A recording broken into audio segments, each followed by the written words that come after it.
दोस्तों, आज के हमारे निबंध का विषय है निरक्षरता एक अभिशाप। निरक्षरता एक अभिशाप विषय के ऊपर निबंध कैसे लिखा जाए, आज की इस वीडियो में आप लोग जानने वाले हैं। नमस्कार मेरे प्यारे साथियों, आप सभी लोगों का हार्दिक स्वागत है वाईफाई क्लास में। तो चलिए दोस्तों, वीडियो को स्टार्ट करते हैं।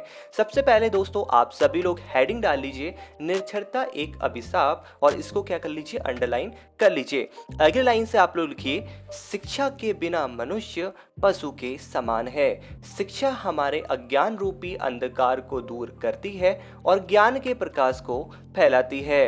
भारत एक विशाल देश है। हमने लंबे समय तक प्रतंत्रता की पीड़ा को सहा है। स्वतंत्रता प्राप्ति के बाद जनता ने शिक्षा के महत्व को समझा और निरक्षरता को दूर करने के लिए साक्षरता आंदोलन प्रारंभ किया गया। स्वतंत्रता प्राप्ति के बाद लोगों ने निरक्षरता के विरुद्ध एक बहुत बड़ा अभियान चलाया। इस समय देश के असंख्य अनपढ़ नर नारियों को साक्षर बनाने के प्रयास शुरू किए गए। गांवों में अशिक्षितों को शिक्षित करने के साथ साथ उनके मनोरंजन, स्वास्थ्य और ज्ञान वृद्धि की ओर भी ध्यान दिया जाने लगा। गांवों के लोगों के पारिवारिक तथा आर्थिक जीवन को उन्नत बनाने का भी प्रयास किया जाने लगा। अब आपको अगली लाइन से लिखना है, देश के प्रौढ़ों को शिक्षित करने के लिए प्रौढ़ शिक्षा आंदोलन की शुरुआत की गई। प्रौढ़ शिक्षा से हमारा अभिप्राय ऐसे निरक्षरों को साक्षर बनाना था जो किसी कारणवश अपने बचपन में पढ़ाई से वंचित रहकर रोजगार में लग गए। ऐसे प्रौढ़ व्यक्तियों को साक्षर बनाना ही प्रौढ़ शिक्षा थी। दिन भर अपने कामों में व्यस्त रहने के कारण प्रौढ़ व्यक्ति स्कूल नहीं जा सकते थे, अतः इन व्यक्तियों की पढ़ाई के लिए उनके घर के आसपास ही शाम के समय पढ़ाई की व्यवस्था की जाती थी। अगली लाइन से आप लोगों को लिखना है, हमारे देश में 3/4 से अधिक लोग अशिक्षित हैं, अतः अशिक्षित जनता के बीच लोकतंत्र का निर्वाह हो पाना अत्यंत कठिन हो जाता है। अशिक्षित होने के कारण ना तो ये लोग अपने मत का महत्व समझते हैं और ना ही अपना ठीक प्रतिनिधि चुन पाते हैं। प्रौढ़ शिक्षा के व्यापक योजना की शुरुआत 2 अक्टूबर 1978 को शुरू की गई थी। इस योजना पर सरकार ने 200 करोड़ रुपए खर्च करने का निर्णय लिया था। इस योजना में प्रौढ़ों की अक्षर ज्ञान देने के साथ साथ व्यावसायिक ज्ञान प्रदान करने की भी व्यवस्था की गई थी। संपूर्ण देश में जगह जगह पर प्रौढ़ शिक्षा केंद्र खोले गए। अगली लाइन से आप लोग को यहाँ पर लिखना है, केंद्र सरकार और राज्य सरकार इस योजना के प्रति काफी चिंतित थी। अंतर्राष्ट्रीय स्तर पर भारत आज भी एक अशिक्षित एवं पिछड़ा हुआ देश माना जाता है।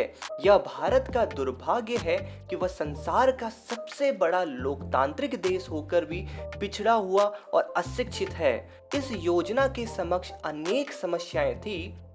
प्रौढ़ शिक्षा की योजना के अंतर्गत आने वाले अधिकांश व्यक्ति खेती बाड़ी, मजदूरी और हाथ के काम धंधों से जुड़े हुए थे।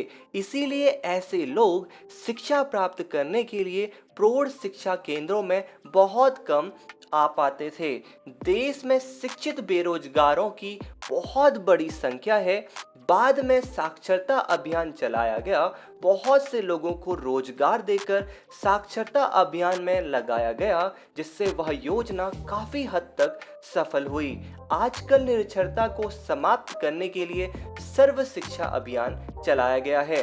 अगली लाइन से आप लोग को यहाँ पर लिखना है, सर्व शिक्षा अभियान को साधारण जनता तक पहुंचाना अत्यंत आवश्यक है। इसके लिए हमें जन जन में चेतना जागृत करनी होगी। देश में बड़े बड़े उद्योगों में भी अशिक्षित व्यक्तियों को शिक्षित बनाने की व्यवस्था की जानी चाहिए। इस अभियान पर हमारे देश का भविष्य निर्भर करता है, क्योंकि जब तक हमारे देश की जनसंख्या शिक्षित नहीं होगी, वह इसी प्रकार के शोषण का शिकार होती रहेगी। शिक्षा उन लोगों को नई दिशा प्रदान कर सकती है जो लोग अपनी कृषि और मजदूरी का हिसाब किताब नहीं रख सकते। अगली लाइन से आप लोग को लिखना है, आज पूरे देश में सर्व शिक्षा अभियान पूरे जोरों शोरों से चल रहा है ताकि कोई बच्चा अशिक्षित ना रहे।